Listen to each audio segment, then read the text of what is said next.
Good morning guys. Sa ngayon ay bubulang ating kukunin yung isa dahil dalawa ang tumubo. Yung mga dalawa ang tumubo ay i-segregate natin. Lilipat natin doon. Dahil ma-crowded na to. Kaya sayang man. Tagdalawang buto ang inilagay natin dahil expire na yung seedling na ating itinanim.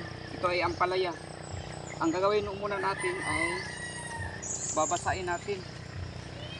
Babasain bago separate yung isang puno.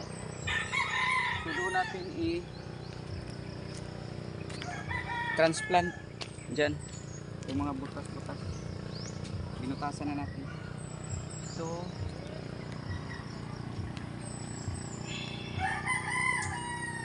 kukunin natin yung isang puno.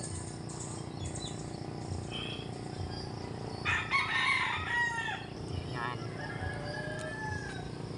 Ito.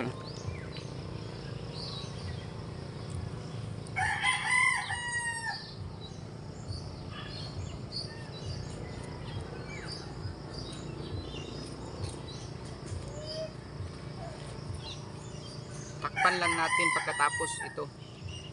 Takpan dahil masyadong mainit. Siguro ang panahon ngayon, ayan, malakas-lakas ang sinag ng araw kahit umagang-umaga pa.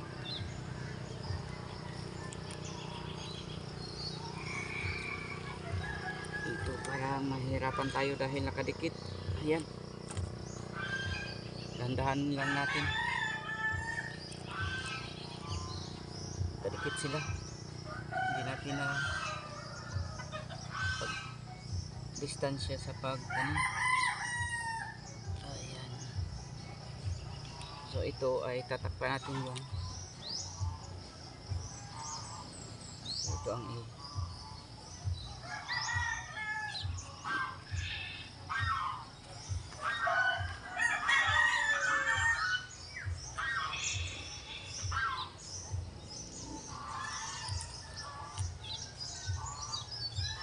So sa isang linya, isang row ay matamna natin lahat.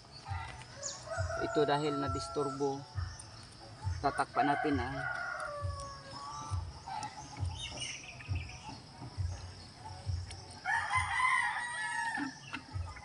tatakpan baka ano to sa init. Dito po guys.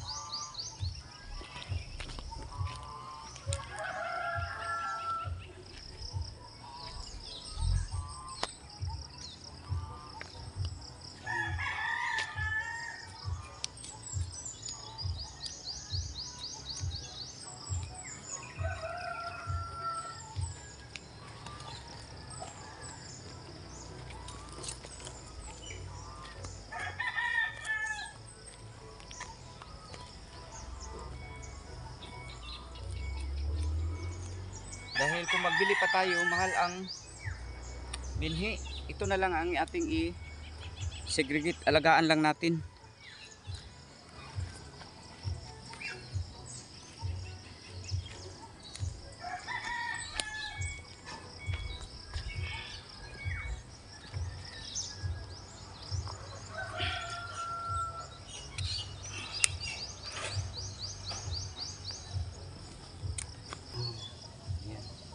Separate.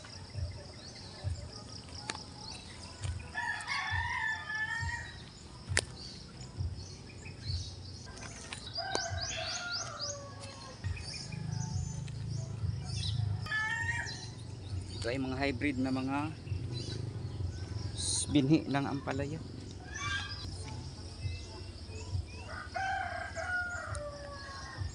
Hirap to dahil nakadikit. Ito yung kukunin natin. Dahil nakadistansya siya.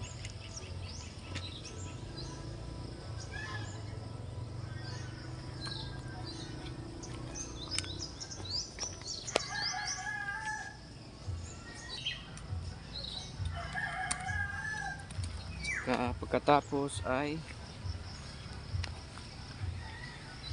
diligan natin ng tubig upang makarecover siya dahil nadisturbo yan na galaw yung mga gamot niya, yung mga ugat. Didiligan natin at saka takpan ng bakol, tawag sa amin. Yan.